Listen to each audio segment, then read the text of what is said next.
Our course is in the first year of medical training, the first bachelor training year, and our course is in fact a short course, 4 weeks time, taking 4 weeks, and it's about water, in fact, the most important molecule in the body.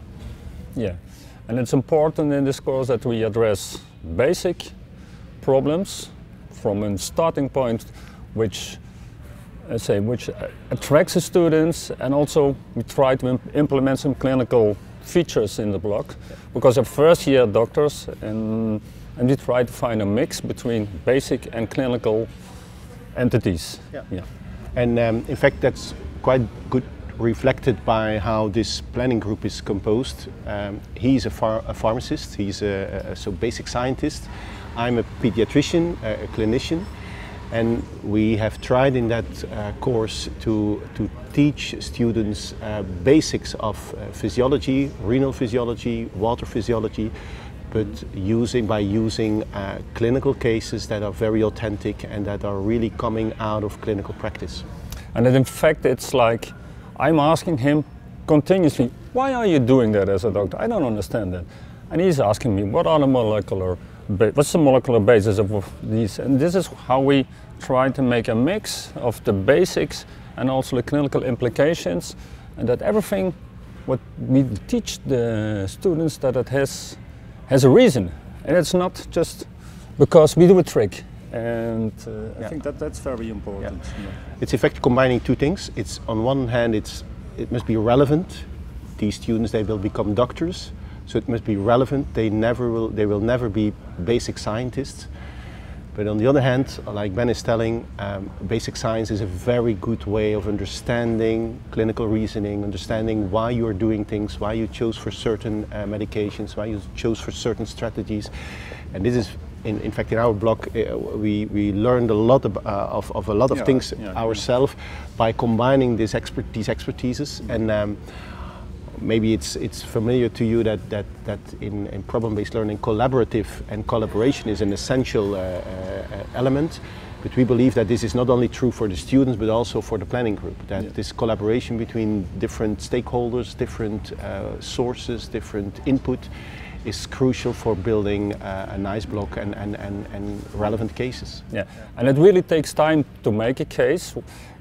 We prefer to do this in the evening hours. We go to his home, he has a nice kitchen table, we drink some good coffee, and we take hours for discussion. What to put in a case, what to leave out, that's also important.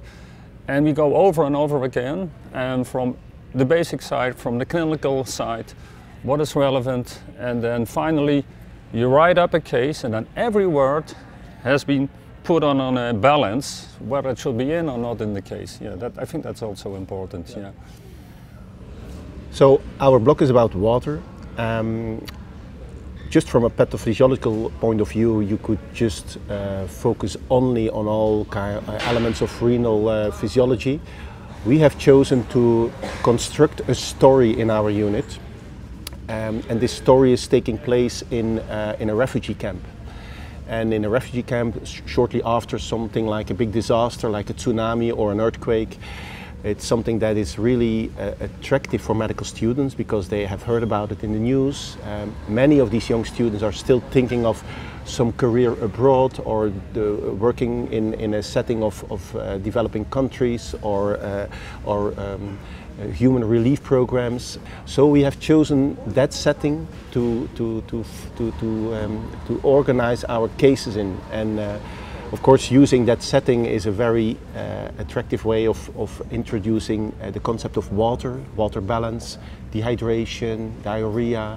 We link it with a public health issue. And I think this setting, building a nice setting around your cases, should not only be authentic, but it should also be attractive, and in a way that these young students can imagine something about the setting where it's taking place. Yeah, and it offers room also for a lot of basic concepts. Well, we have a dehydrated child. What do we return in fluid? Do we give water? Do we give salts? What type of salt solution? Why do we do this? When do we do this? Etc. And everything has a reason, and behind this reason is a scala of, say, integrating bodily systems that work together. And without knowledge how they really, these systems in the body, how they talk to each other, because we have a lot about hormones and the kidney, how the kidney plays a role, etc. How that's everything integrated, and we use our brain, and that's what we ask from the students. This is our main instrument, the brain, and that really gives also a flow to all cases.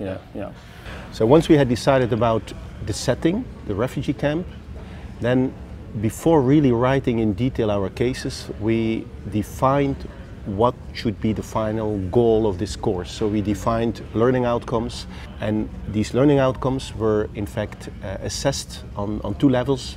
First of all, how deep should we go in the basic science level, and on the other hand, what is relevant for these students who will become doctors. So this was the continuous balance between clinical relevance and basic science, and therefore it's very good to have in your planning group a clinician who is interested in basic science and a basic scientist who is interested in clinics. So this connection is very important. Once we had determined our learning goals, only at that point we started really writing the cases, writing the problems, and we used different methodologies for these cases. They were not only stories. So once we had decided on the learning goals, then we decided on, let's say, the 7 or 8 cases or problems that need to be designed. We constructed them, and then only at the end we decided about the real, let's say, the real method we used for this case. I think of these 7 cases, 5 are really like standard stories students have to read about. One case is like a microscopic picture of urine, so it's not really a story, but it's a picture. Which they should think about and analyze and make a link with the practicals on urine analysis. And then another story is not a written case, but is a simulation patient coming into the tutorial group, which is in fact like a real patient or a simulation patient, and she is telling a story.